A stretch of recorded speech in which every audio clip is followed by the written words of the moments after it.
and one of the researchers with this local and regional food systems response to COVID cooperative initiative with USDA Ag Marketing Service, our colleagues at Colorado State and Penn State's Northeastern Regional Center for Rural Development.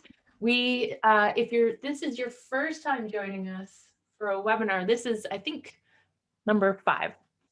We've been sharing and had the great honor to share some conversations with stakeholders from across local regional food systems of issues that are top of mind and impacting all of us. So while local food systems can be seen as existing in these different sectors or market channels, I think what we've learned this year more than anything is that we're all interconnected, and a lot of the things that we're thinking about and challenges that we're facing affect us all. So today's panel, you are joining us for our look into cooperative economics and cooperative economies, and how both formal cooperatives, you might think of a cooperative grocery store, or you've heard of farmers cooperatives, but also informal or longstanding cooperative economic practices, how they have informed and COVID response and other responses to structural injustice within our food system during this past year, and what we can learn from that carrying it forward. We've got an incredible panel and an incredible facilitator today. The next slide here. And just a little bit, if this is your first time joining us, this project started back in June of 2020 when we were in the new, what we thought might be the middle of the pandemic, but turns out it was the beginning of it. And we're fortunate to work with this team of researchers and 17 communities of practice taken from many different dimensions of local food systems from organizations across the country to ask this question of, we know that there's incredible innovation and adaptation happening on the ground every day at the markets, at the food hub, in the cafeterias. How can we as researchers and our colleagues at the USDA give our support to help take some snapshots and share that real-time learning with the local regional food system community so we can help each other adapt and learn about how this time and those innovations will inform the resilience and also equity and inclusion in our food system moving forward. So let's make the most of these lessons while they're happening and share them with each other. And yep. So today, looking at cooperative economics, we have 3 incredible panelists who are coming to us from different parts of the food system. Ashley Smith from Black Soil or Better Nature here in beautiful Lexington, Kentucky. It's very icy right now. She's probably about 3 blocks up the road from me in Lexington as we speak. And we have Malika Keeney from the Detroit Black Community Food Security Network, and Maggie Cheney, who is with Rocksteady Farm, a CSA and collaborative operation up there. And facilitating today's conversation, you'll hear a lot more from them and they'll introduce their work, but I just wanted to say who you're looking at. And facilitating today's conversation is Dr. Jasmine Ratliff from the National Black Food Justice Alliance. And I'll invite her to say hello. And we can bring all our panelists off mute if you'd like. All right. Thank you so much for having me, Dr. Lillian. And I just really want to start by thanking those that are listening, all that have supported the webinar, and especially the ancestors who've come before us and done this work.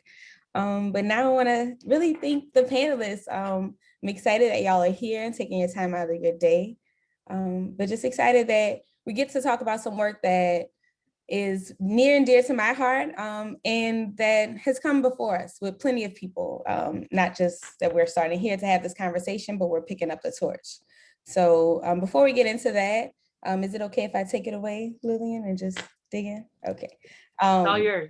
Great. There will be a lot of terms brought up today, but 2 that I wanted to define, and some principles that I want to be sure that we invite to the space that are actually listed from the National Black Food and Justice Alliance. You can check the organization out at blackfoodjustice.org.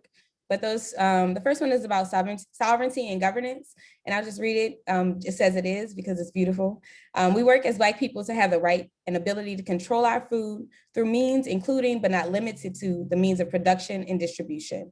Community self-governance of our food systems brings us healthy and culturally appropriate food produced through ecologically regenerative methods, and the right to define our own foodways. Still, we know we must assert our rights through action. Our framework of community self-governance leverages the power of those working and consuming at all points of the food chain over the demands of corporations and markets. So I want to be sure that we're thinking about a broader aspect and not just necessarily cooperatives in a formal way, but also in an informal way, to really get to the end of these self-determining food economies, which is the other term that I want to read.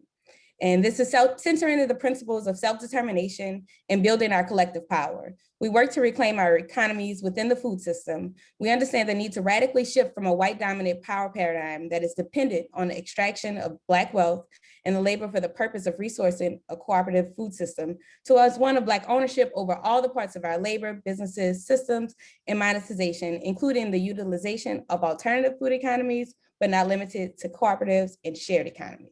So this panel is not just about the work of the National Black Food and Justice Alliance by any means, but it's going to explore how cooperative economies have informed and supported these pandemic pivots and how they can carry us forward to some resilient, just, and equitable futures. I want to invite the principles of cooperative economics into here, and also from the International Cooperative Alliance, there was a slide about that. But then to be sure that we're introducing the principles from Kwanzaa, meaning the first fruits, about self-determination, collective work, responsibility, cooperative economics, purpose, creativity, and faith. So overall, there's a broader and deeper history here of cooperative economics, from immigration, slavery, civil rights movement, and more. But our panelists today are just going to share some of their experience in enacting these principles during the pandemic and how cooperative economies are key in building these resilient and just, equitable futures. So we'll begin and dig into it. I'll get off my little soapbox here. And I want to start with Ashley. As you're in Kentucky running this Black soil and aggregated CSA with agritourism, you're sourcing the local restaurants and institutions, but your organization was really impacted on multiple fronts for COVID. And can you tell us some about the specific pivots that took place and how did community food security come to the forefront? Yes, well, good afternoon to all of our guests, my fellow panelists, our organizers. Thank you for having us. Again, my name is Ashley and I'm based here in Lexington, Kentucky. I serve as the COO, and one of the co-founders of Black Soil, Our Better Nature, alongside Trevor Claiborne, AKA Farmer Brown, the MC. And we had three main kind of functions or pivots in light of COVID-19, where 10 farmers from across the state of Kentucky, from the foothills of the Appalachian Mountains all the way to far western Kentucky, came together and worked to donate produce and prepared meals to nonprofits and communities. We worked in distribution of USDA food boxes and hot meals.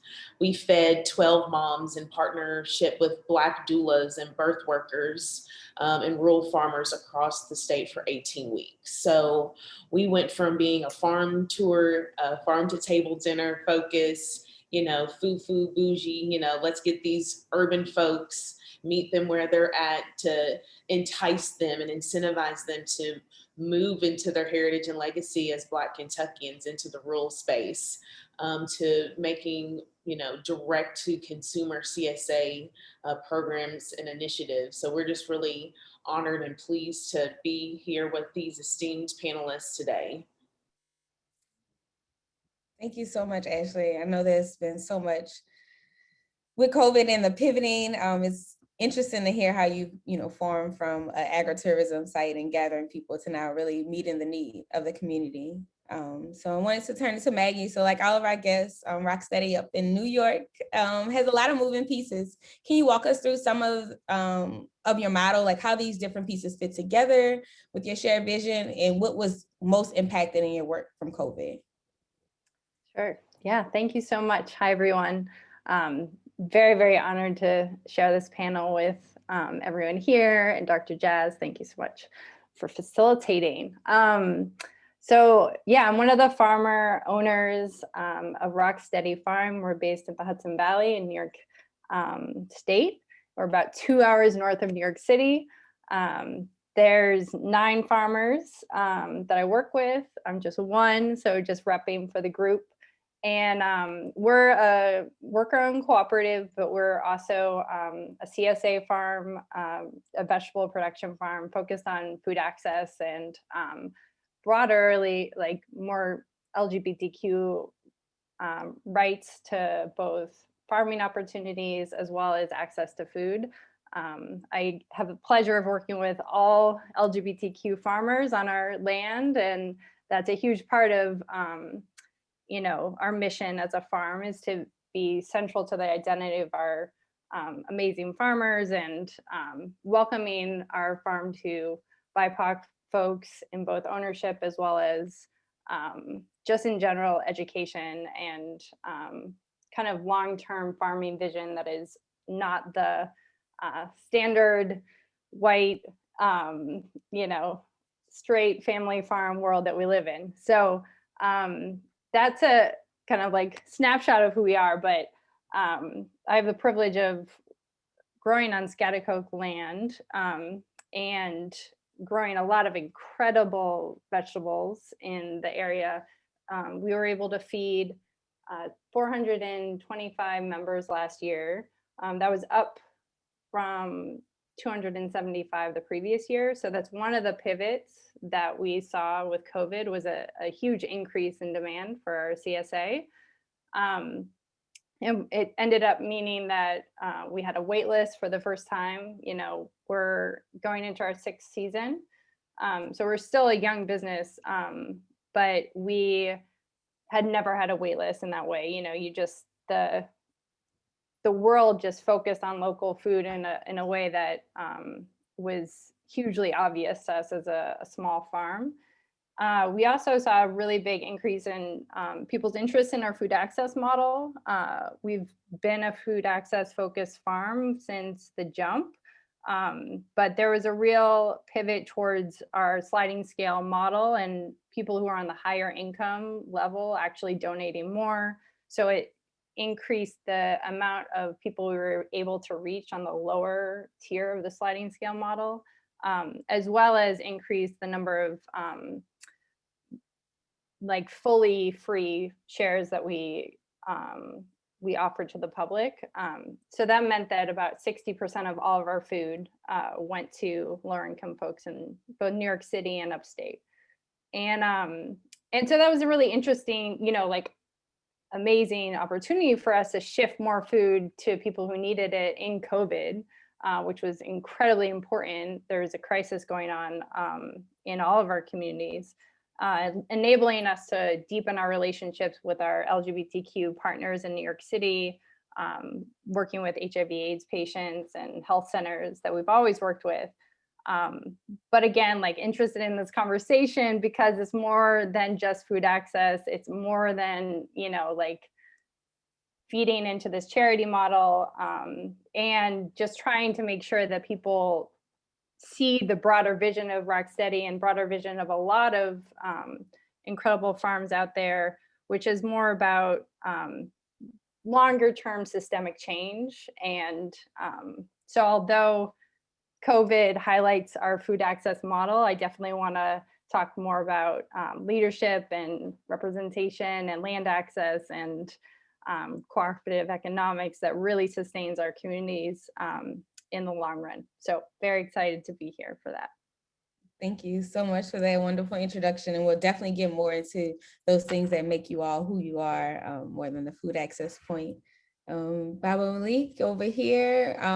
I'm excited that you're here to talk with us from the Detroit Black Community Food Security Network. And it's just a really rich organization that also has a lot of moving pieces. Can you tell us some about those different pieces of the organization, how they were working together maybe before COVID, and what those disruptions look like? What's unique for your community? Sure. So first, it's an honor to be on the panel with Maggie and Ashley. And it's definitely an honor to be on a panel moderated by you, Dr. Jazz. So the Detroit Black Community Food Security Network, prior to the pandemic, had 4 main programs and projects we were working on. The largest and most labor intensive is our 7-acre farm, D-Town Farm. The second is our youth program called the Food Warriors Youth Development Program. And that program teaches young people between the ages of 5 and 12 how to build and maintain raised bed gardens, how to harvest the food and prepare it in healthy ways. And also everything that we do is designed to root African-American children in their history and culture. So during the off season, for example, during the winter, when they can't plant in Michigan, they're studying about African harvest festivals and studying about Dr. George Washington Carver and other significant notable contributions to agriculture made by people of African descent on this side of the Atlantic and across the Atlantic. The third program is a lecture series that we had. We realized early on that providing greater access to food was only one part of our work, because we also have to shift people's consciousness in regard to food. And so we realized that public education is an important part of what we do. And so prior to the pandemic, we had a lecture series where about 4 times annually, we'd have a national speaker come in and talk about some aspect of the food system. And then the fourth programmatic aspect of the Detroit Black Community Food Security Network is the Detroit Food Commons, 34,000 square foot, 2-story building that we're building on Detroit's main avenue that will house the Detroit People's Food Co-op. So in terms of how we had to pivot, with the farm, we typically have lots and lots of volunteers at our farm.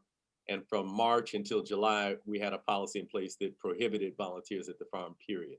Well, first of all, let me back up and say that we actually closed our farm for close to a month. From March 23rd until April 20th, we closed the farm down altogether. The risk in Michigan of COVID was very, very high.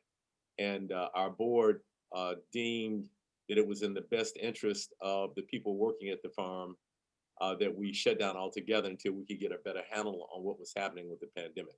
So we opened back up in April, but of course, that meant that our early season crop, the lettuces and carrots and spinach and other things that we normally grow early in the season, we had to forego. The second shift that we made is we typically sell at farmers markets, and there's 2 main farmers markets that we sell at in Detroit. Neither of those opened last year as a result of the pandemic. And we typically have a farm stand in front of our farm on Saturdays and Sundays. We deemed that it wasn't safe enough to open that. And so we shifted to an online ordering system. We partnered with another Detroit farm, Oakland Avenue Urban Farm, and we created an online ordering platform where people can order online, come to the farms, and pick up with curbside contactless pickup. And then in terms of our youth program, we stopped meeting in person. The youth program was meeting at both a church and a school. And so as schools closed in Michigan because of the need for social distancing, we also discontinued the in-person meetings of our youth program. That program has resumed, but it's now happening digitally. Yes, those are definitely a lot of pivots. I can't imagine closing the farm and all the work that you put down for the crops to not necessarily be into production, but like you mentioned, it was for the safety. So I know you learned a lot in this pandemic about doing all these key lessons and takeaways. I just want to dig a little bit deeper into about these principles and approaches that made y'all help y'all community survive, and then addressing these longstanding inequality and injustice issues. So I want to start with you, Maggie, just about your farmer collective. Can you tell me more about what it means to be a farmer collective, and what about your mission and the model that supported you? Yeah.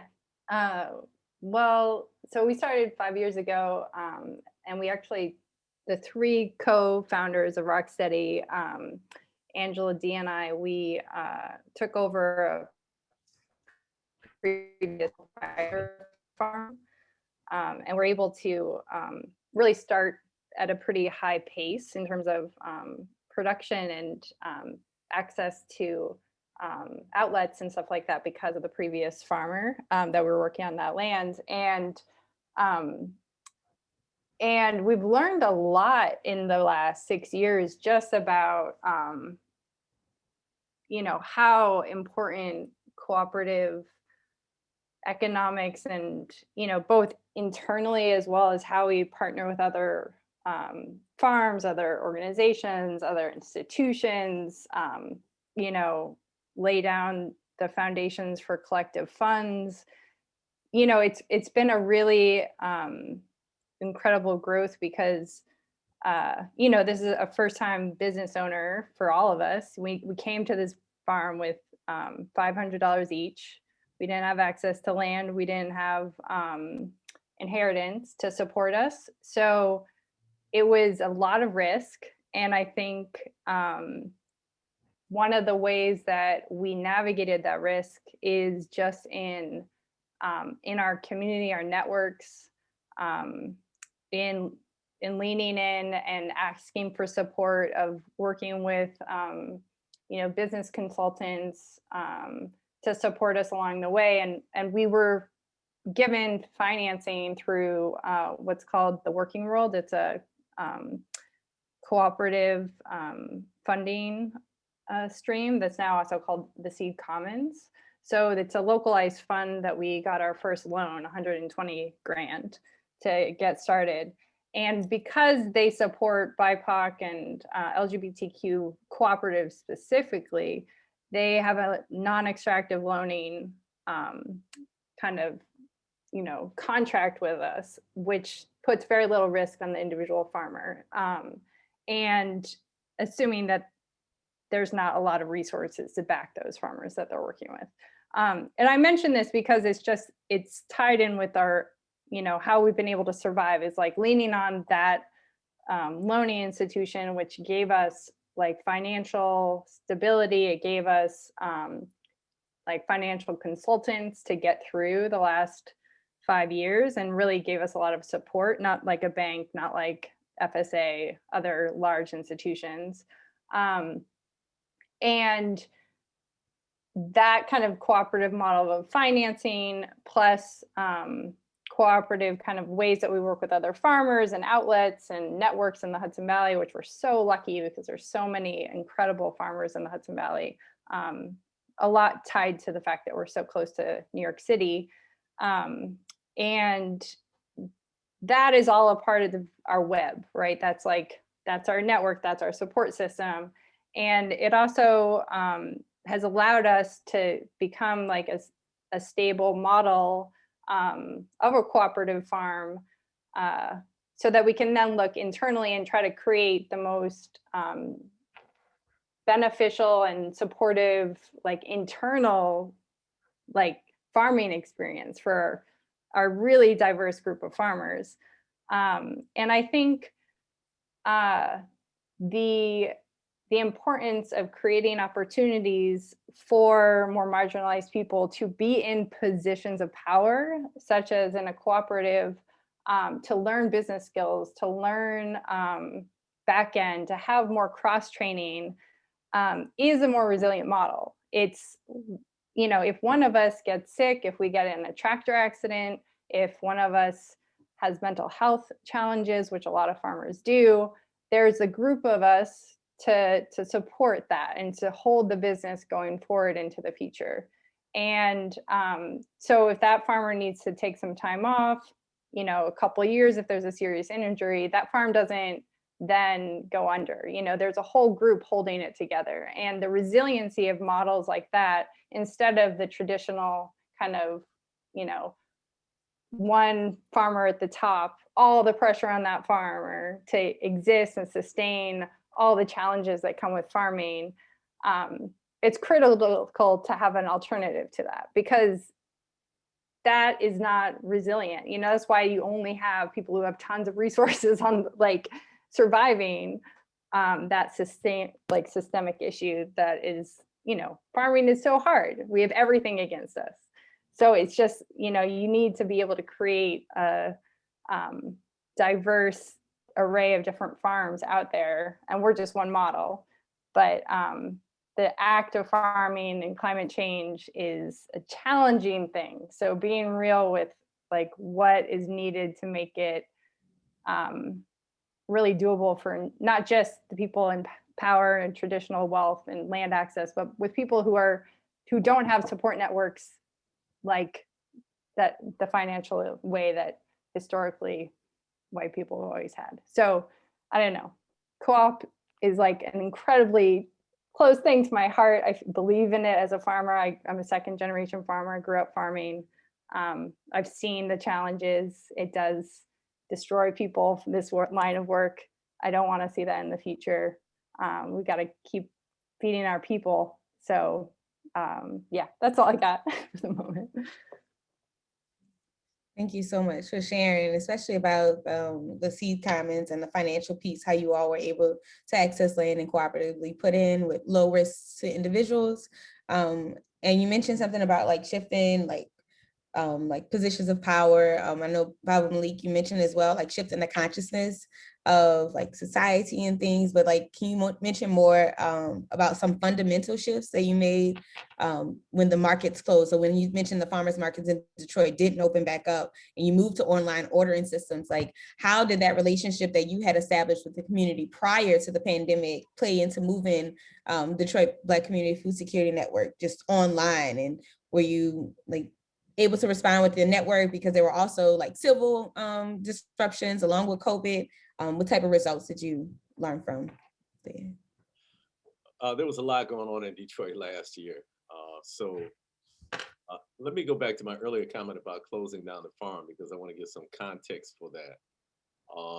In March of last year, Michigan was the state in the union with the third highest rate of infections of COVID at that time.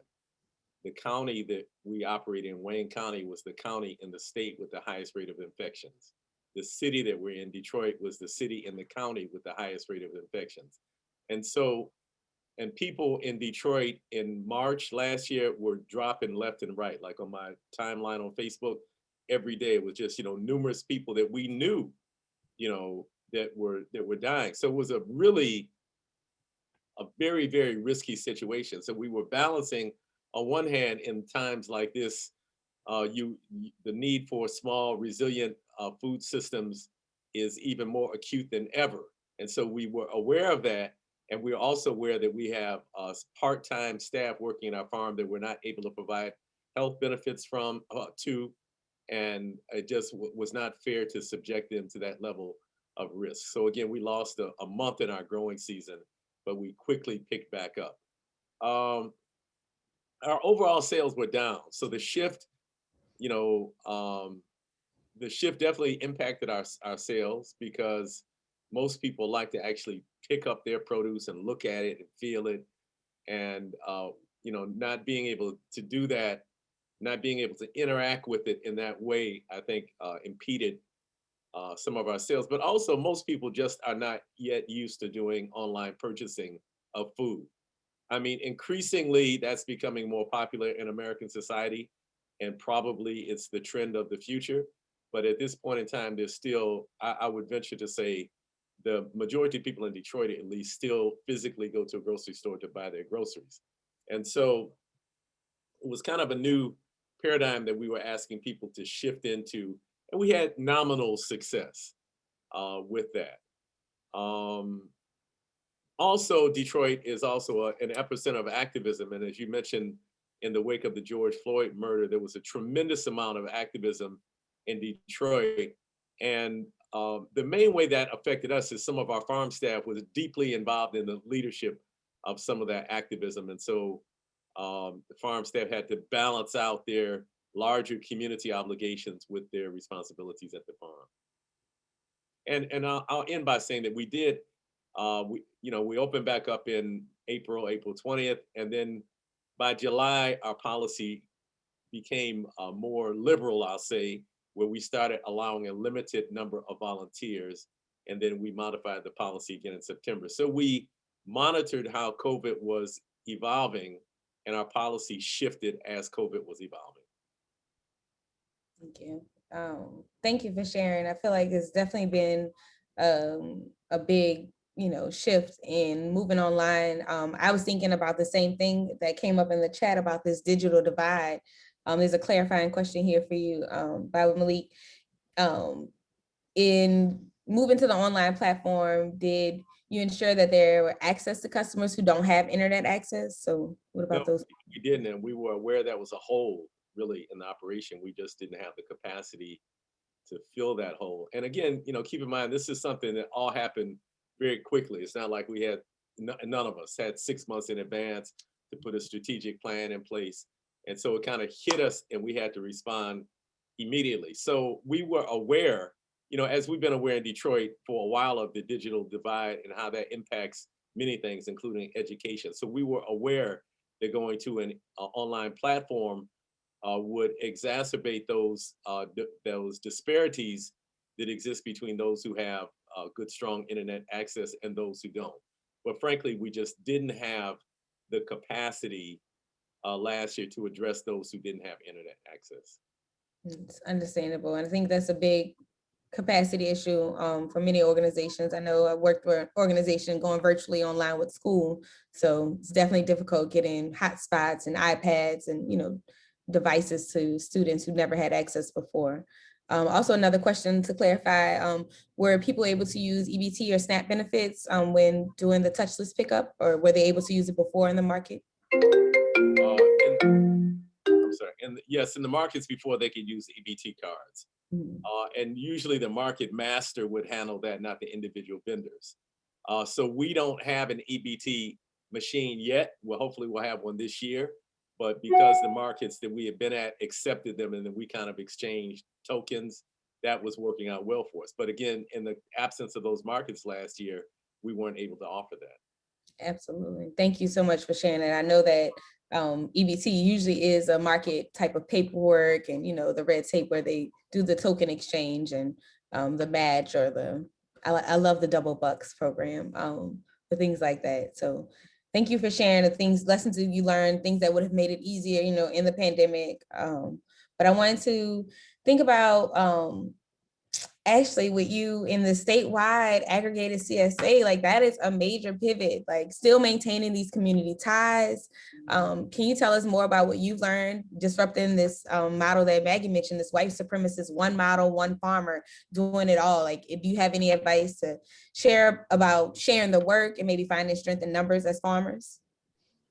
Yes, so before we started the weekly farm share produce with the purpose CSA program, we were conducting off-season workshops, which allowed us to continue helping our farmers build relationships in the urban community. So we bring the rural-based farmer up to the urban community. And thankfully, those farmers through those events started their own relationship directly with each other, attending each other's respective farm tour to then learn directly from someone who'd also been tending to the land intergenerationally. So we already had like a unified mindset outside of this COVID pivot. People exchanging knowledge, information, visits, texting each other, making sure they saw each other out at conferences. So thankfully we were in stride and in step together. And the COVID pivot, after we picked ourselves up off the ground, like, whoa, we already were working with folks who were leaders and stakeholders in their farmers market. So our main goal was we were working to activate those CSAs that these individual farmers had. And a lot of them were interested, but to come to Lexington when they're so based in their rural community, we said, well, what if you market it and promote it through Black soil? So much like we market and promote the story of your farm and what you grow there through the farm tours, now allow us to take your specialized CSA that's unique to your farm and let's work together. And that also encouraged them to continue doing what they were already doing in their respective community.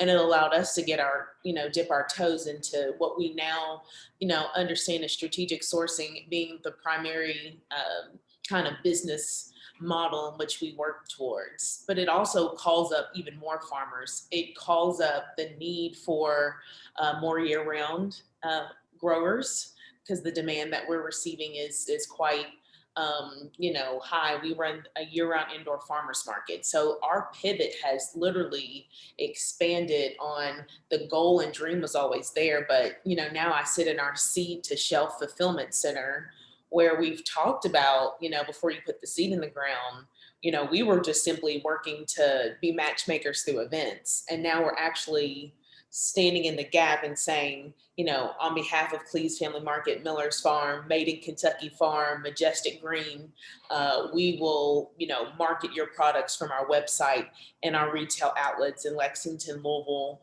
and throughout the state.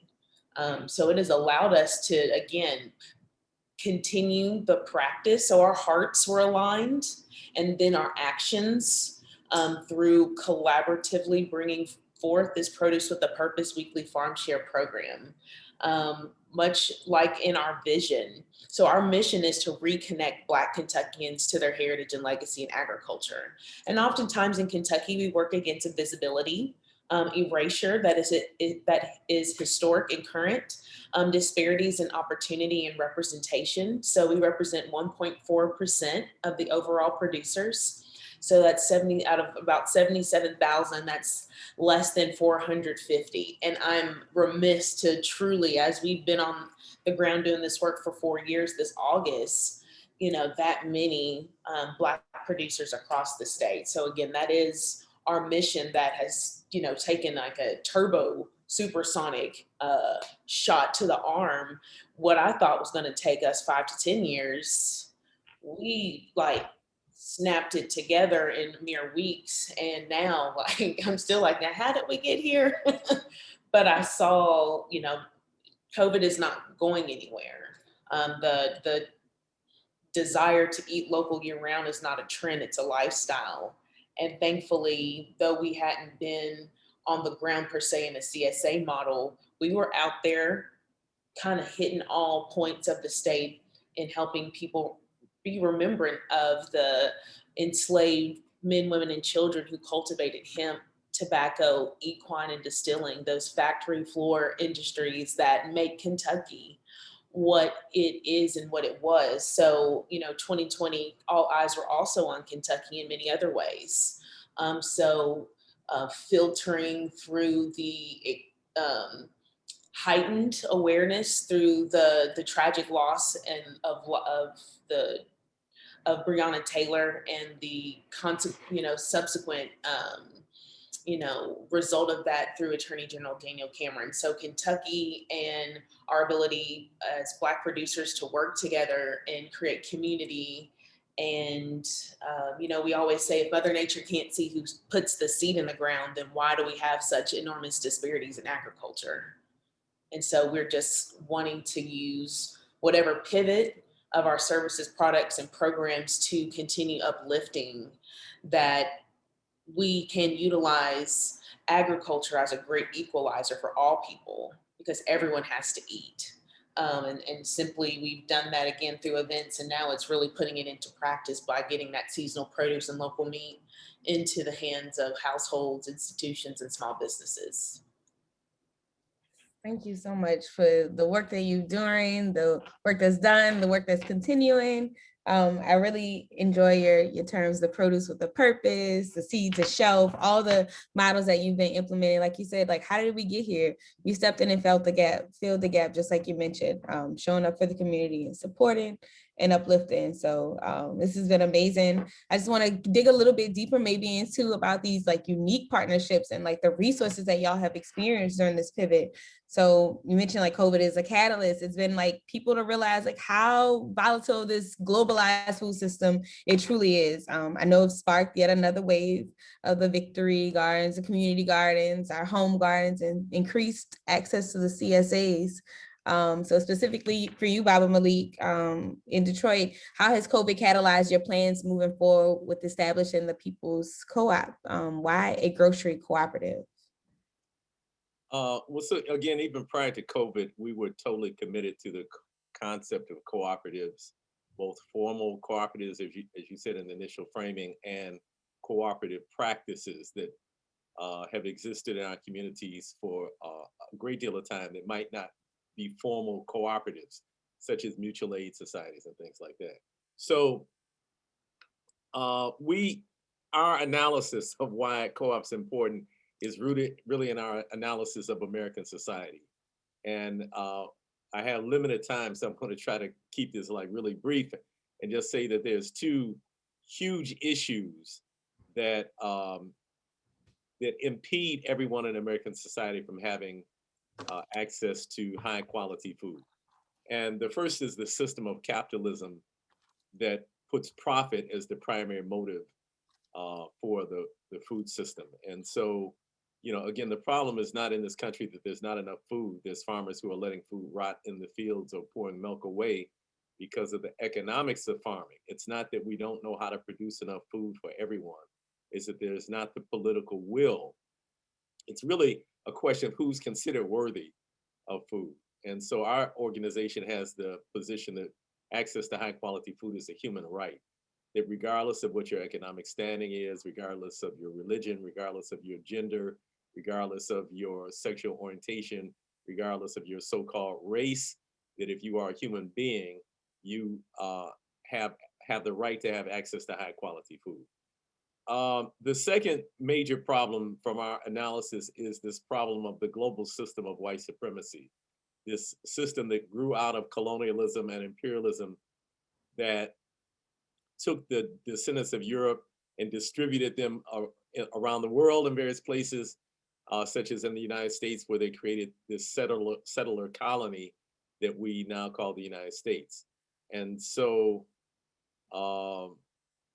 this global system of white supremacy supposes that people who are defined as white should have greater access to resources, should have privileges that the rest of us don't. And so those two things intersect in American society, capitalism and the system of white supremacy. And sometimes people use the term racial capitalism to describe that intersection. And so in a society impeded by those two factors, cooperatives are the best opportunity that we have for those communities that have been intentionally disempowered and intentionally disinvested to galvanize their collective economic power, to galvanize their collective work capacity, and to galvanize their collective ideas in order to create these cooperative structures that help move our communities forward and also help circulate the wealth within our communities instead of the wealth being extracted, which is usually the case in Black communities throughout the United States. Thank you for the bomb drops. I feel like I'm just eating all of that up. I agree about how food access is definitely a human right. I've said it in my dissertation. My research focused on local food systems, creating community and economic development. I wholeheartedly just believe your zip code should not determine your life expectancy or the food that you have access to. Period. So this is interesting about how people are like eye-opening and seeing, you know, more things that should have been existing, but nice that we're moving forward to it collectively.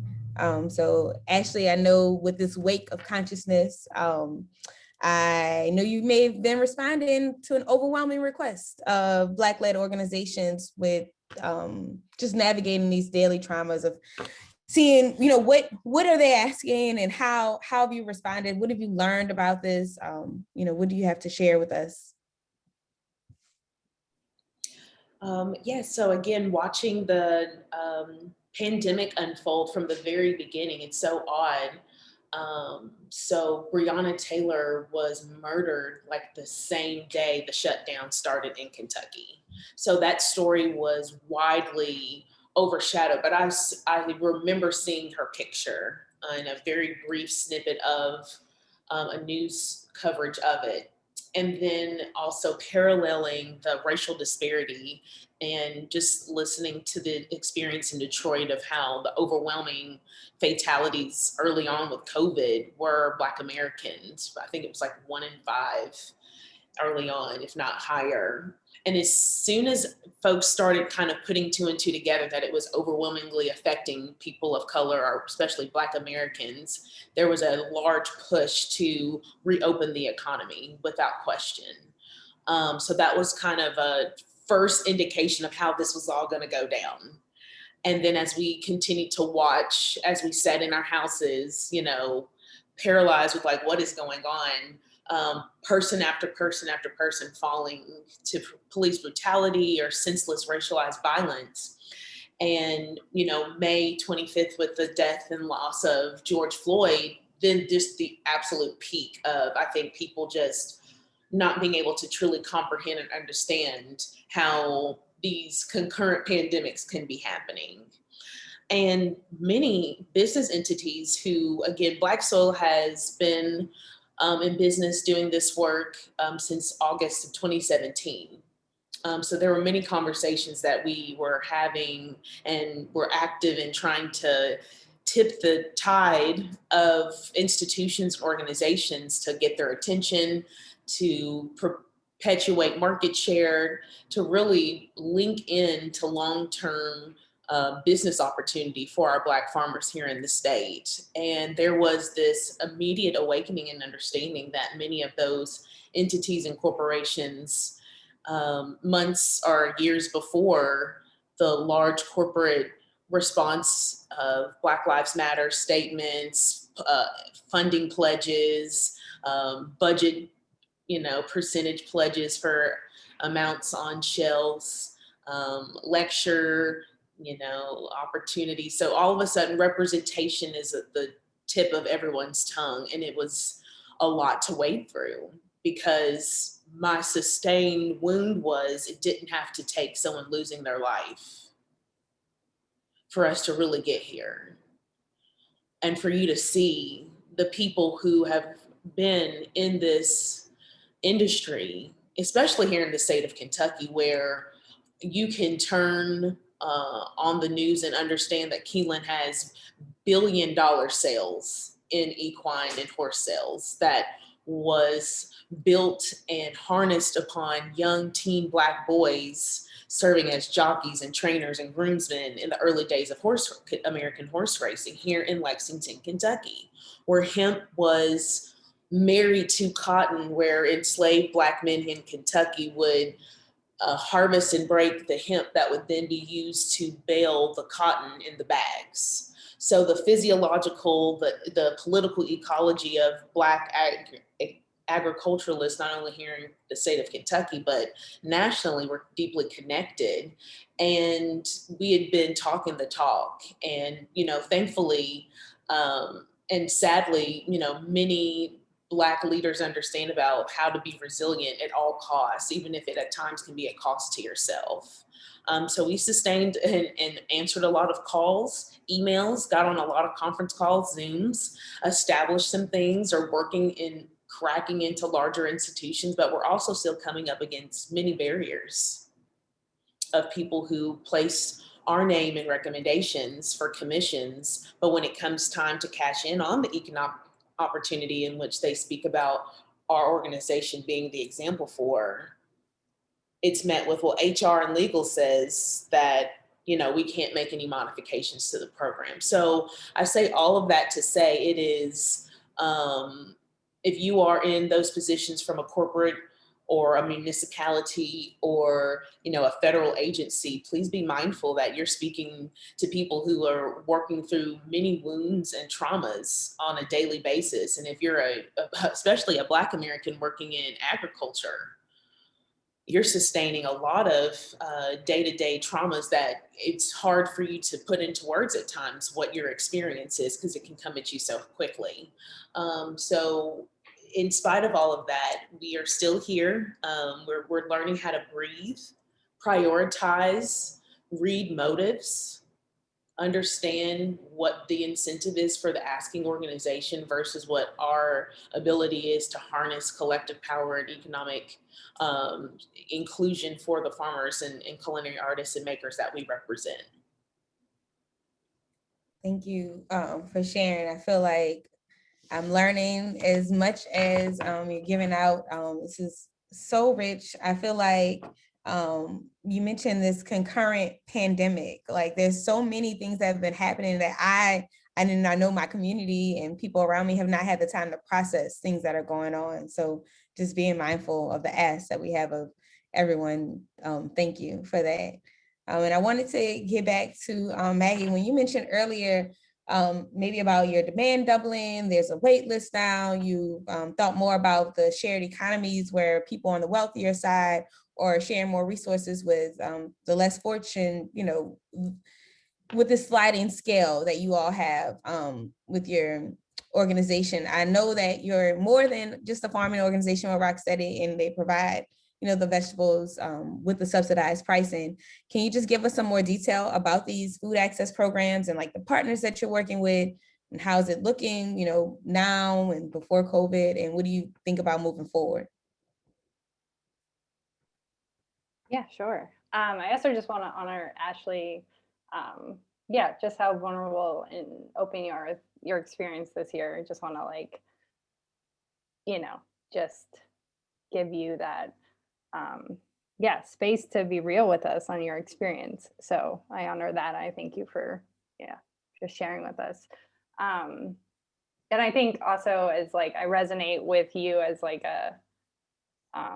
another person in power in the food system as with our farm, and also like these overlapping pandemics and histories of trauma that we're like undergoing at the same time. I think for me as someone in the queer community, like the pandemic just drew up so much history of HIV/AIDS pandemic, and being so tied to New York City and our strongest partners being on the front line, both in the HIV/AIDS pandemic, as well as right now face that same community, queer folks on the streets who are looking for food, and going to Callan Lord Community Health Center, as well as GMHC. I mean, like those communities having to respond and pivot early like season. I was just in awe of just our nonprofit partners that we were sending the food to, but they were on the front lines, and just the overlapping trauma of that experience, and then just still having to like show up every day, and for me as a farmer, that was very grounding work for me as someone who works with the land, and growing food felt very tangible and like feeding. It's something I could just like show up every day and do something that I felt was, real and tangible, and harvest something that's real and tangible. But at the same time, you're just dealing with such weighted, incredibly difficult stuff. So I just, I think we're just naming that is really important, because I think it's hard to hold both like the hardness of what COVID has done to our communities, as well as these like simultaneous like benefits, like that duality of like, this was such a difficult time, bringing up all this trauma and bringing up all this kind of like, wait, now you're looking at us, we've been having this food access model for the last 5 years, and now you're interested, and it's kind of like, really? But like, amazing. Okay, I want to like take this and like, ride the momentum of like the fact that everyone's now educated enough to like get it, so that duality is just yeah, it's confusing and real. But in any event, yeah, so to get to your question, Jazz, the model that we have to give you a little bit more insight is, so we have a sliding scale CSA, and so people can sign up on the lower tier of that. It's about 25% lower than market price. They can sign up for market price, or the higher tier, which is actually 40% higher than market price. And then we also have a fund that is the Food Access Fund. We can receive tax deductible donations through our 501c3 fiscal sponsor for that fund. And so we write grants and accept donations to then also provide fully subsidized shares for specific community members. And they find us through like our website and can do an online kind of sign up form. And it's all, yeah, we're not doing background checks. It's like a trust system. Or they can access those fully subsidized shares through community partners, like I mentioned, Callan Lord Community Health Center. We also work with the community in Mount Vernon and GMHC, and those funds are free of cost completely. So the members who are in that pool might not be in our like regular kind of weekly membership emails. It might shift. Like next year, they might not have guaranteed funds, just depends on grant funding. So it's like a little bit of a different kind of model, although ideally we'd be able to serve those people long term. And then we also have another route, which is nonprofits and food pantries pay us directly, like wholesale. So it's we basically work with the pantries and say, okay, are you interested in diverse box every week, or do you want to just order kind of wholesale like we would a restaurant? Because one of the pivots that we encountered in COVID was restaurant sales went way down. So that 85K that we were relying on to get our budget through, shifted that to both CSA as well as these wholesale relationships with institutions. And what else to say about that? Yeah, that's our model. It's working so far. I mean, we've got like the sliding scale is paying for itself, which is really amazing. And that to me, as long as we can continue to educate our CSA members and continue to incentivize and storytell and outreach about the importance of those higher tier people actually throwing down, the better that model works for us, and the more we're able to make sure that we're in the 60% lower income side of things. Thank you so much, Maggie. I'm excited to learn more about y'all's model, all the different pieces that you have. It just feels really good about you sharing the work that has happened and the mindset you've had with the pivoting. And I know we had a little pre-talk and we were talking about just like post-pandemic, you mentioned it's not going away. What is it looking like for informal and formative cooperatives? Like, how can we learn from the models that you just mentioned that you all have developed, models that have come before us, models that you're looking to develop, and also just within this, like dismantling the savior complex. So this is not just like a right now Band-Aid. We want to work more towards like long-term solutions and just like what's below that surface to dismantle these constant barriers, because I think maybe Ashley may have mentioned there's still barriers that are happening for your community, and maybe some more about land access. Maggie. Oh, for me, okay. Sorry. No, all good. So other long-term, so I do think that, yeah, long-term solutions, I mean, government funding that's not just, this year, COVID year, but is long-term. I think a lot of these institutions we work with are getting government funding through different sources. So if they can change their funding to be predictable for the next 3 years, you're going to get this funding. And instead of these little short chunks, which is what's happening. I have an organization in the city who's got money from now until June.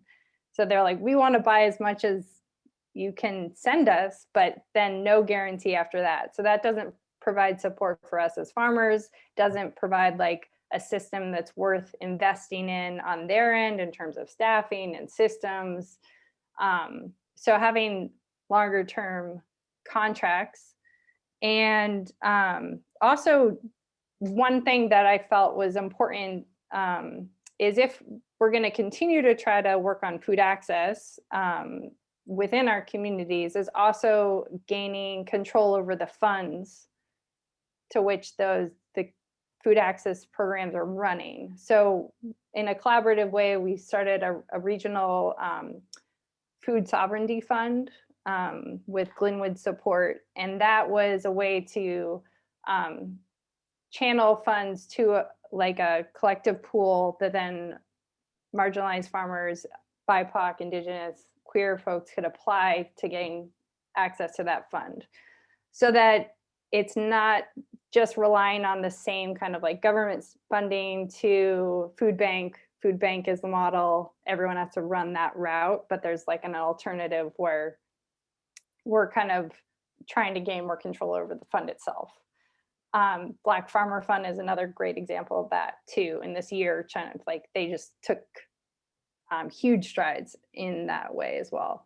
And then I think also, I mean, long-term, yeah, there needs to be more incentives for farmers to become cooperatives. And I think there's like incentives for, farmers in a way that there's access to funds for cooperative development, there's access to like financial support in terms of like all the work that it goes into making a cooperative sustainable. I think that's something we've come across as a young cooperative, just, barely making it with our margins and wanting to have like the capacity to bring on more owners better with or redo our bylaws and create a sustainable long-term business, but there's not like grants for co-op development in a huge way. And I think that that would be supportive to kind of creating models more like ours. Thank you. Those are definitely very tangible solutions that you shared. And I wanted to, thank you for all the knowledge that you've been sharing today. And the Regional Black Food Sovereignty Fund, I wrote that down. I was like, whoa, that's something new I haven't heard about, and something that definitely can be replicated, amongst other regions. So I wanted to move to Baba Malik. You mentioned before in our discussion that we had prior to the call, just about 2 levels of work in community. So one about that level of policy where we're focusing on our policies to be more just and equitable, but then also on that second level when we're building this people's democracy, where we're shifting people's values and the consciousness of society, and that leading to an overall shift of the politicians shifting their policies. So can you talk more about the second level of people's democracy and how these two work together to reknit the fabric of community?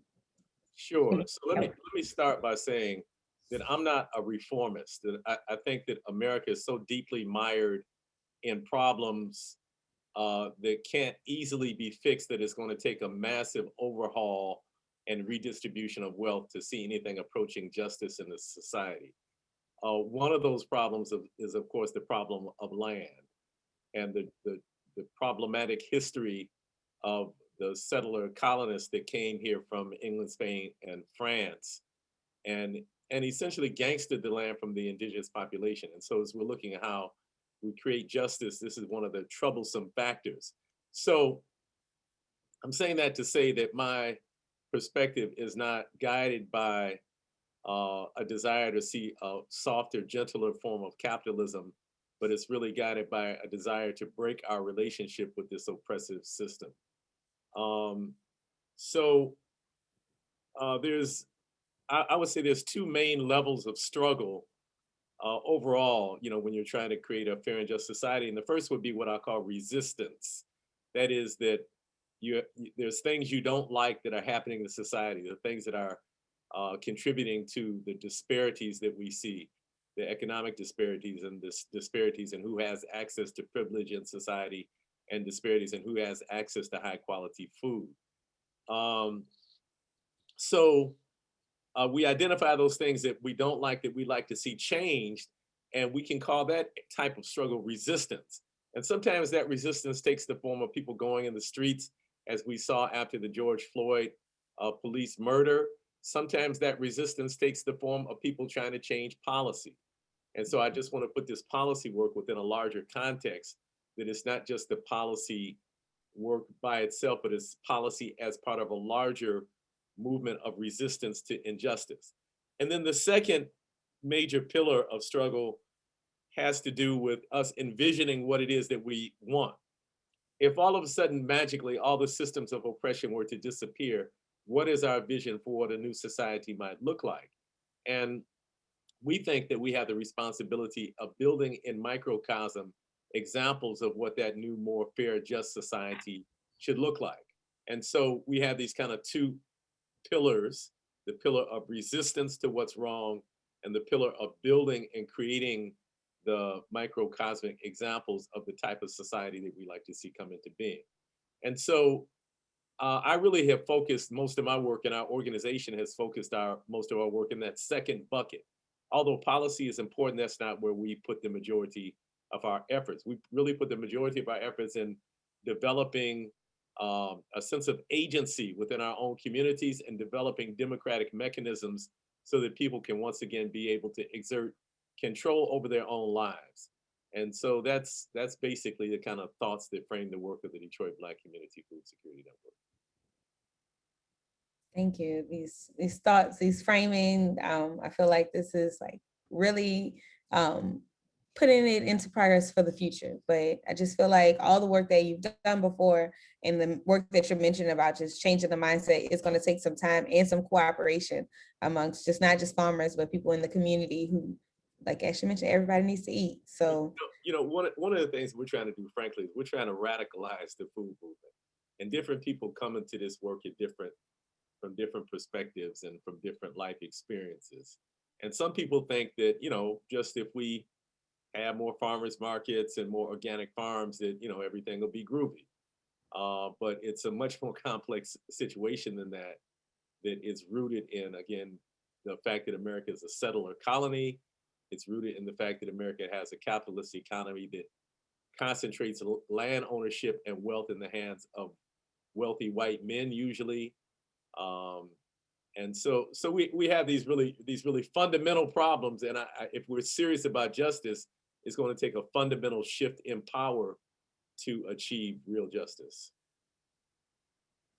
definitely these fundamental shifts. I'm taking it all in. I wanted to go back to Ashley's comment before about just about like you expressing how vulnerable you've been during this time in the pandemic of people reaching out in the new consciousness of cooperative America. But just how can we as a people that are not in the position of doing the work in the power, how can we like provide support to people who are doing the work? And what have you learned about protecting yourself and your community? I know you said you've been focused on breathing and recognizing intentions, but like I know there will be another crisis that comes, but if you want to just share some more just about what we can do and what support you would need.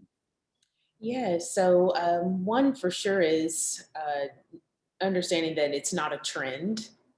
It's a legacy and heritage. It's a lifestyle, and that the work can be seen as an opportunity, much like what has already been echoed, to uplift many folks collectively and cooperatively, to build equity, to help expand market share. And moving forward, we're thrilled here locally to work with the Center for Healing Racial Trauma. Dr. Candace Nicole Hargons runs that beautiful program in their healing circles for Black women, Black men, Black families. And thankfully, in the upcoming weeks, months to come, we'll be focusing on this healing of our relationship with the land, agriculture, food systems, the whole kind of experience of like, I love that point earlier that was made, who is considered worthy of food. And I think oftentimes, just again, through this work of realizing like people really don't get it, like what's really happened, what's at stake, what people are facing in a real way. So that's how we would love to see the support fulfilled, seeing the humanity, understanding that it's not a trend, and looking to really uplift Black ownership. So we're not a nonprofit. I think a lot of times folks mistake us as a nonprofit. We have a fiscal agent in which we do run kind of that desire for folks to have the tax deductible contribution, but we are a social enterprise. So we own our content and our work, and not being shy about that. That's one strong way to support, as we move towards stronger futures, ownership and equity, and supporting businesses that are small and Black owned. Thank you so much for sharing. So as we're wrapping up, I know you all have already gave us some like tangible things to move forward, but I just wanted to bring into like for everyone in the audience as well, with this newly introduced legislation, the Justice for Black Farmers Act, some of the previous work from the Farm Bill with the USDA introducing an urban agriculture department, and also the rise in local food policy councils, all these things that have like, in the wake of now.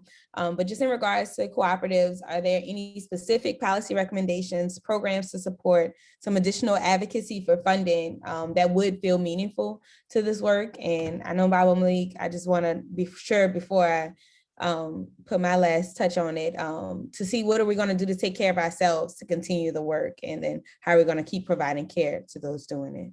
So if you want to start, Baba Malik, feel free. Thank you. So maybe I'll start with the self-care part and say that we each have an obligation to ourselves. And many times activists are people who are giving, they're givers. They're people who, are giving and contributing to their community, and many times put themselves second to that larger work. And I can say I was in that category for many years, mainly because of the era I grew up in and how we conceptualized the work of liberation. I think younger people now have a much more sane approach to it, which also centers personal care and health. And so I think that as a step one, we all have a responsibility of loving ourselves and realizing that you're not being a traitor to the movement to prioritize your own self-care, and you shouldn't feel any sense of guilt for that. The other thing is that within our organizations, we have a tendency to move as if move with a sense of urgency, and we are in an urgent situation, to be fair. Um, but we're in a situation that took many hundreds of years to get here, and frankly, we're not going to solve it in 30, 90, or 120 days.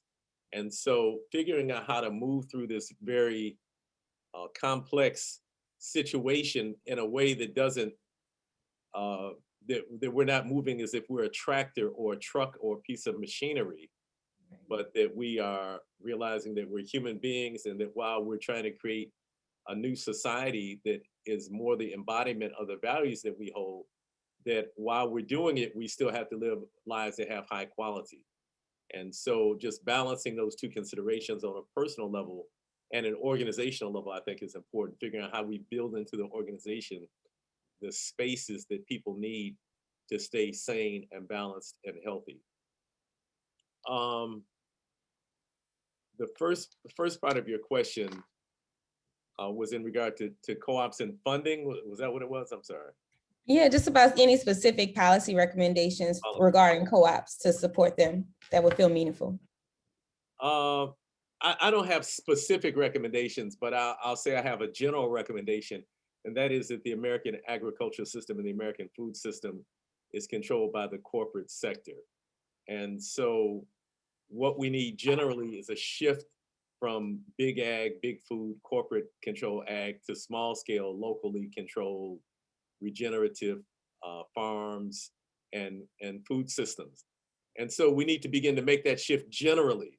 How that manifests in terms of specific policies, I'm not, I don't know. There's, academics who study this stuff all the time and can make those kind of policy recommendations. And again, this is not to belittle policy work, because I think it's important. It's just not the main kind of area that I've chosen to devote my life trying to, convince the oppressive system to behave in a more fair and just way. I think what's equally as important, and what I've focused most of my work on, is trying to mobilize people themselves to stand up for their own well-being, to stand up for their own rights, and to, again, as I mentioned earlier, to achieve their own agency, to live out their own agency. Because one of the things an oppressive system does is it suggests to us that somehow we're not qualified to run our own lives, we're not qualified to run our own communities. And even it can get to the point of ridiculousness where several years ago, there was a commercial on TV that McDonald's made, and they said, leave breakfast to the experts. I don't know if any of you remember that commercial or not, but I guess that's saying that, we're not even qualified now to make our own breakfast, that we need some, people with some better qualifications to do this for us. So the system does that in many ways, suggests that we are not capable, and that there's these other more powerful forces that really we should cede control of our lives to. And so just making that shift and organizing on the ground so that people begin to really realize and act out of their own agency is really the work that we've decided to concentrate most of our efforts in.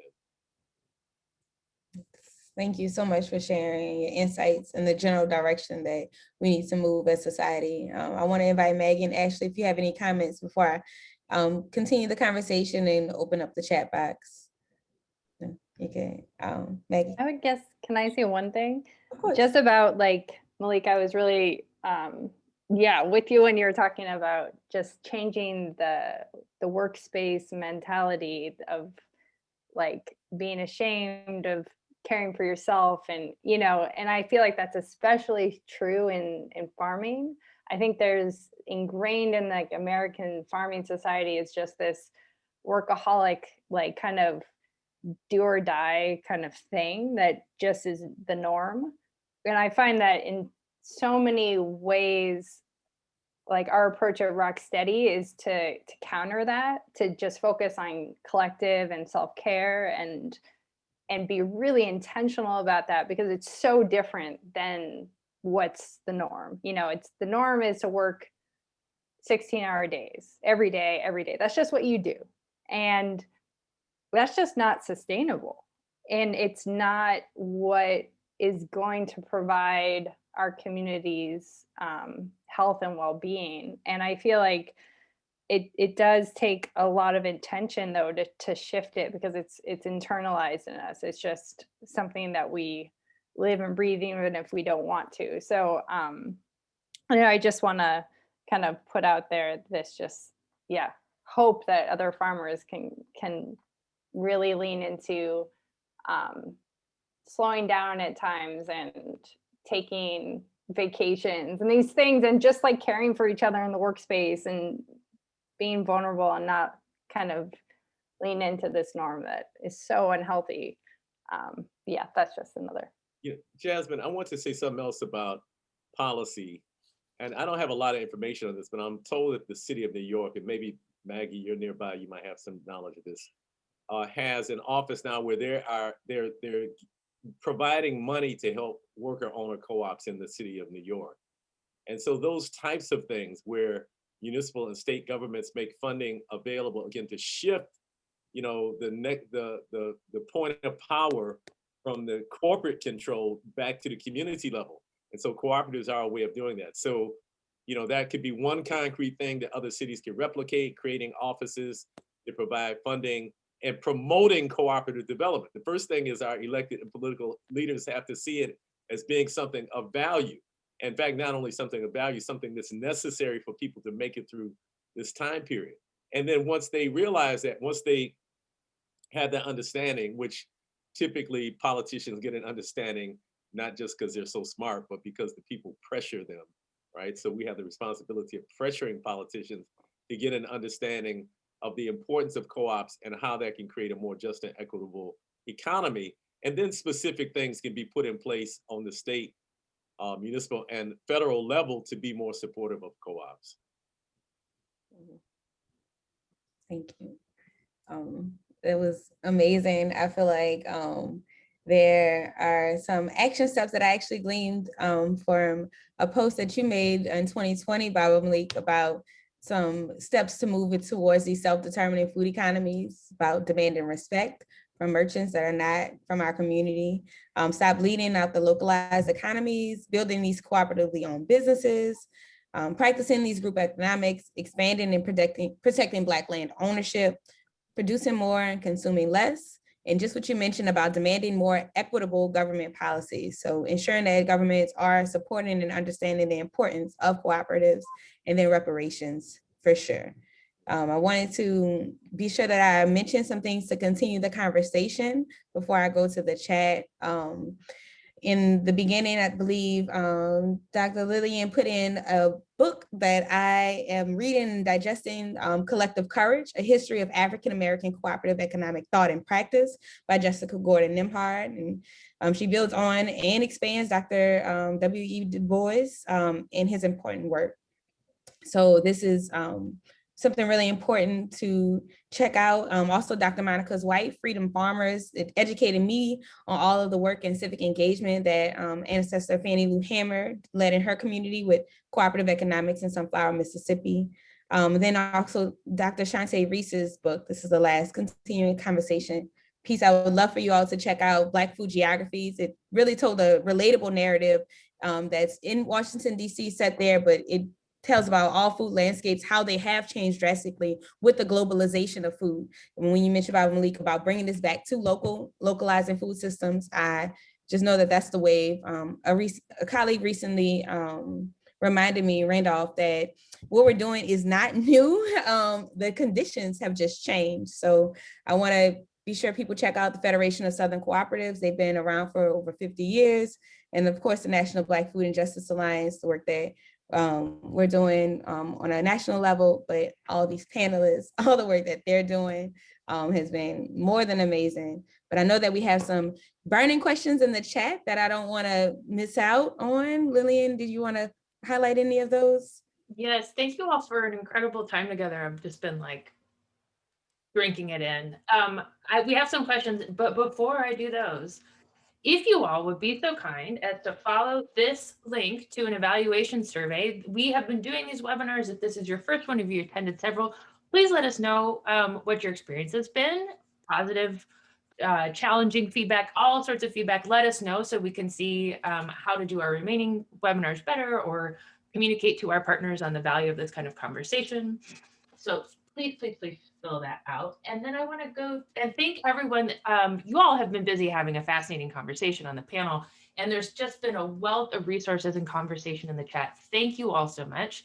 We will collect those. We send out a webinar follow-up after the webinar. That's the nature of a follow-up. So we'll be sure to share those with everyone then. And we had a great question from Matthew Epperson, who I believe is with the Georgia Co-op Center, of how y'all's work interacts with charitable food. And I want to expand on that question a little bit too and say, how do we understand the difference between sliding scale, Ashley, your work with the Produce with a Purpose, right? And then charitable or emergency food in a more conventional model, like food banks and that sort of donation based.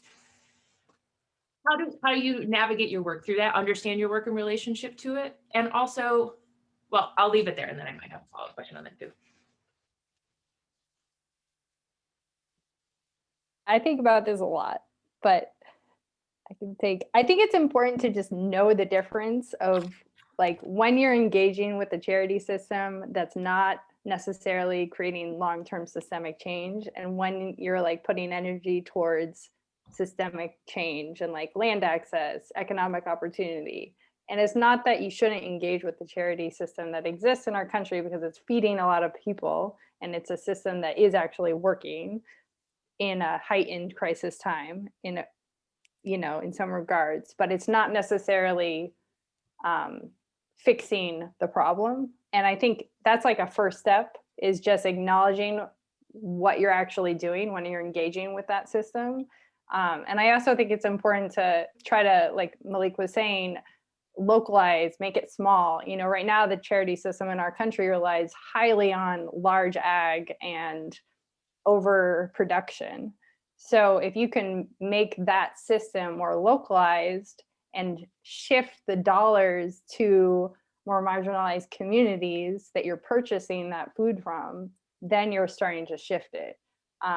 So there's like working within it to kind of change it. Yeah, one piece. I don't know if other people want to add to that. I wonder, Ashley, as you mentioned, you are not a non-for-profit. Are your community engaged food security efforts, is that good business?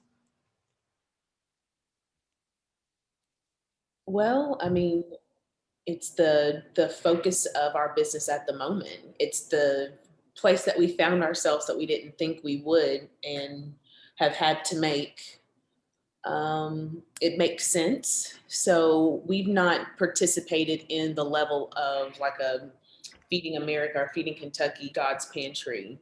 We want to work more on the personal home, household to household, building relationships. Thus, we work in the health disparities with maternal mortality with the Black birth workers. As those mothers or those people birthing focus on making sure that they're at their most healthy, which we believe if the mother or the person birthing in the household is healthy and cared and nourished, then what does that household look like in a larger community and neighborhood? The organizations that we do work in feeding focus on unhoused youth, intimate partner violence, helping rescue people out of sex trafficking, working with refugee and international communities as they navigate food insecurity. So as we dipped our toe into the emergency food distribution. We've focused on partners who overarching as the macro and the micro of what we try to accomplish through our mission and vision. That's perfect, Ashley. And Dr. Jazz or Mr. Keeney, I wonder how we can further differentiate this distinction between what is mutual aid and how is that different from charity? And tying it into these sort of principles of cooperative economics and sovereignty. Mutual aid is really people collectively working on their own behalf. And we know that after the period of enslavement in this country, for example, many mutual aid societies were set up where the formerly enslaved Africans would pay a certain amount in order to pay for funerals. And so it was a collective self-help effort. Co-ops are also collective self-help efforts. Charity is when, typically in this country, when someone who is in a position of more power and more privilege, and let's be real about it, most of the charity comes from foundations. I mean, many times the food is coming directly from pantries or food banks, but they're in turn funded by these larger foundations. And so the foundations are giving away a small percentage of money that they made because some hugely rich white dude who's made a boatload of money, usually doing something unethical or unscrupulous. So they have excess profit, and then they give a small percentage of that excess profit each year to organizations that are doing, charity work or other types of work in the community. So in my estimation, charity work runs the danger of making people even more dependent. Charity certainly does not encourage people to stand up and change their conditions and do for themselves. Now, having said that, I'm not knocking charity altogether, because certainly we are in a crisis where people are lacking food, and it's noble when people are hungry to provide access to that food. But so I commend those who are doing it and who have been doing that through this pandemic. But I just want to be clear that we should not be under the illusion that by giving away healthy food or giving away food to people, that we are in any way impacting the disparity in power, and we are in any way impacting the root causes of hunger in this society. In fact, we can give food away in that way for 500 more years and we'll never solve hunger. So the difference is charity has a power dynamic coming from the outside, usually connected to the white savior complex, and co-ops and other self-determination efforts bubble up from the people themselves and are a reflection of the aspirations of the community. Thank you. And Mr. they're Keeney. built to keep people in power. Like that's the whole system of charity concept, is like, it's always going to keep the white people on top and the people of color on the bottom. That's how they operate. That's how they've always operated. So like in giving into that system, you're not changing anything. It's just continuation of the same horrible pattern that's always existed. Maybe if I can, I just want to, that I have the mic, just say this to the white people who are involved in this today. We really need white people to step up on a serious level and challenge racism, challenge inequality, challenge inequity, challenge the disparities that we see in society. I mean, certainly Black people are doing that on a large level and have been doing it for many years, but racism is primarily a white problem. And so we need those white people who are justice-loving white people to be much more assertive about it, to be much more assertive and to really push the envelope so that we're pushing for radical change and not for this kind of just step-by-step incremental, pull the knife out an inch, that type of change. We really want a fundamental, we want to be free. We want a fundamental shift in power. And so I'm just really challenging the white people who define themselves as white, who might be on this call, to step up for the sake of humanity and try to undo some of this damage that has been done as a result of the system of white supremacy. Thank you, Mr. Keeney. Thank you to all our panelists. With just 1 minute left, I just want to take a second to express my gratitude for the conversation today, express my gratitude to Dr. Ratliff for preparing us and leading us through such a powerful conversation, and with the call to continue this work and to continue to act. with courage and with tenacity to build cooperative, just food economies that serve all of us. And then on a purely housekeeping level, please fill out that survey that I sent. Sorry to get right down to business, but that's what we do. We do have 3 more webinars in this series. Next month, we're getting into the nitty gritty of how online platforms can best serve local and regional food system stakeholders. So how to figure out what platforms work for you and which support these systems. We've got findings from our consumer survey led by the brilliant team out of Colorado State and how we can integrate what we've learned about consumers and local food during COVID into our future planning. And then in May, what we've learned. We're going to really talk about how this research, this year-long project, working with these incredible partners, what we've learned, what we're taking forward in our work and with our colleagues at USDA. And I think that's it. Please, if you haven't, I welcome you to check out our webpage. We've got incredible resources from all of our partner organizations, case studies, recordings. It's a really great searchable database that our database guy did an incredible job on. You can learn more about our partners in the project and access recordings of past webinars and webinar summaries there. So with that, I will free you all for the rest of your day. I have a board meeting after this, which is a lot less fun. So thank you all. Thank you to our panelists. Thank you to Dr. Ratliff, our facilitator, and to everyone that shared resources and great conversation in the chat. We are grateful. And hopefully we'll see you next month.